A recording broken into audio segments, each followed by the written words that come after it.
Hi guys! Nandito tayo ngayon sa Baleta. Mag-explore tayo. Ang itong ano na to, itong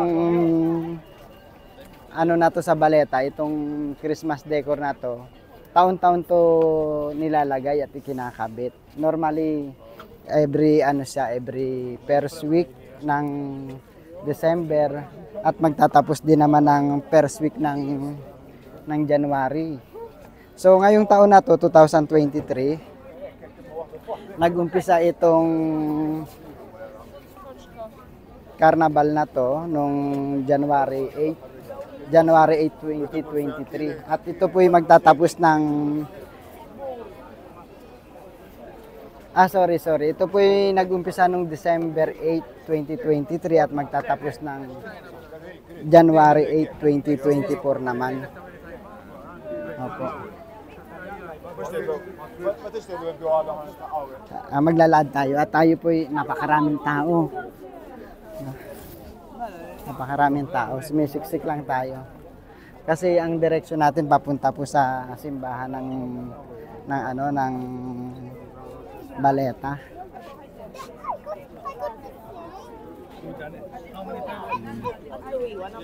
Napakaraming tao. Parang Divisoria. Grabe. Kasi 2 days na lang Pasko na. 2 days na lang Pasko na. Kaya napakarami ng tao. So, yan. Mabuti nga meron tayong tropa at meron tayong kaibigan na kasama. At siya po yung ating tagahawak pansamantala nung ating camera. Nahiya ako. Pero okay lang. Minsan lang naman tong video yung ginagawa na to. Once a year lang naman ito. So gusto ko lang ipakita sa inyo at explore yung paano isineselebrate yung Christmas dito sa Baleta. Opo. So, dinadagsa rin ng tao. Kasi ang Malta ay Catholic o Christian country po siya. Almost mga Kristiyano yung mga nandito. Kaya napakahalaga rin sa kanila yung Christmas. Sineselebrate nila yung Christmas dito.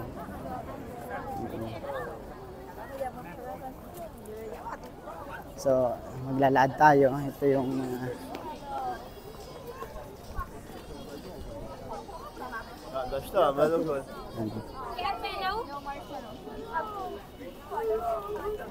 excuse me.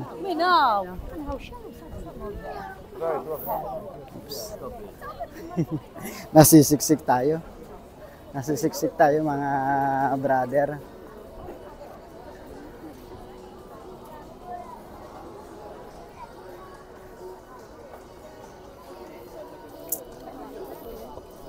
Dito kasi sa ibang bansa, may iba't ibang pamamaraan ng pagsa-celebrate ng Christmas. Opo. Siyempre, hindi lahat may oras para mag-celebrate ng Christmas. Yung iba may mga duty sa trabaho, may mga pasok.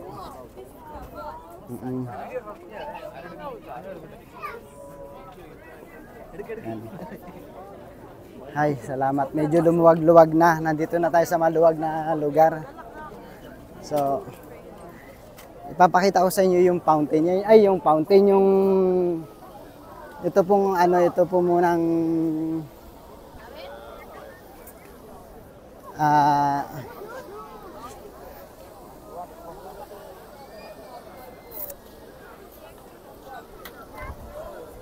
yung Ferris wheel. Nakikita nyo po yung Ferris wheel na yan. Yan. Taon-taon po yan nandiyan. Opo. Nililagay sa malapit dito sa may Triton Fountain ng Baleta. Opo. Ito yung Triton Fountain ng Baleta. Ang Triton Fountain kasi, yan yung pinaka palatandaan na nandito ka na sa Malta, dito sa Baleta. Diretso lang tayo. Maglalad pa tayo. Kasi actually gusto ko talagang magsimba. Nakagandahan ako sa lugar. Sabi ko, magandang gawa ng content. Para napapakita ko rin sa inyo yung itsura ng pag-celebrate ng Christmas dito sa Malta, dito sa Europe. Although lahat nga may trabaho, nagkaroon lang ng magandang pagkakataon. Nagkaroon lang ng mga magandang pagkakataon na ako po ay may time para gumawa ng video at ma-share ko sa inyo kung paano nga po ba sineselebrate ang Christmas dito sa Malta, dito sa Europe.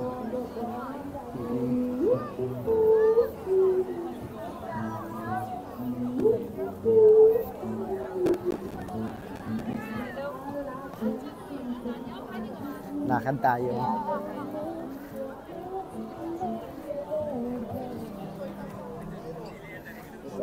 So itong direksyon na to, yung direksyon ng Baleta, ito yung papunta na ng simbahan.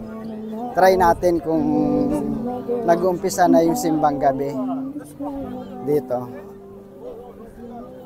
Ang pagkakaalam ko kasi 7 PM eh.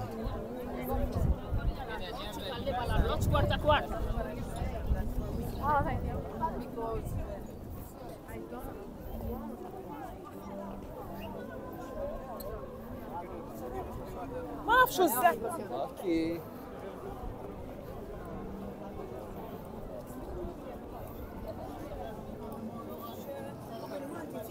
Lapit na tayo.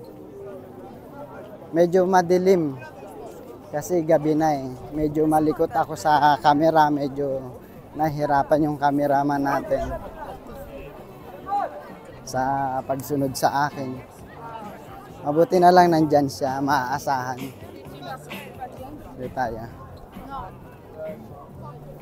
May masasagap na music, baka maano tayo, ma-copyright. Ayoko ng copyright.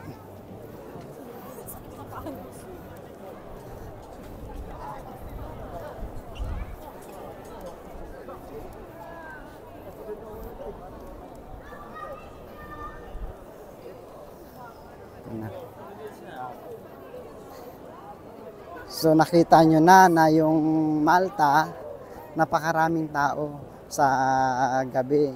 Sa gabi sila gising.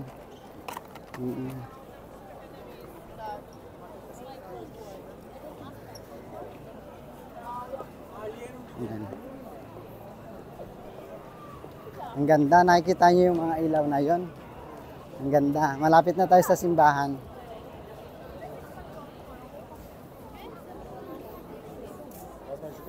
Malapit na tayo sa simbahan.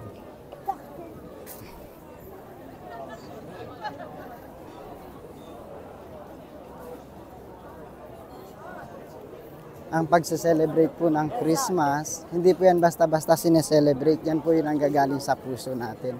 Yan po yung paggunita. Paggunita po siya o pag-alaala na may Diyos tayong isinilang para maging isang tagapagligtas natin.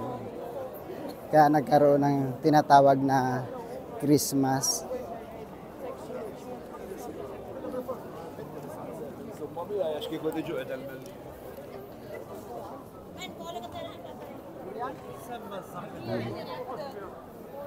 Magmula doon sa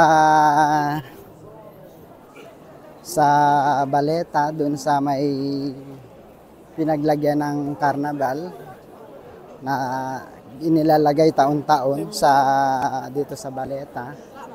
Nandito na tayo ngayon sa tapat ng simbahan. Magsisimbang gabi naman tayo. Magsisimbang gabi naman tayo. Ito na yung simbahan ng Santa Barbara. Santa Barbara, yan po yung simbahan ng Santa Barbara dito sa Baleta. Yan. So, hanggang dito na lang po. Sa mga manunood, maraming salamat po. Maraming salamat po. Thank you po. God bless us po. Merry Christmas.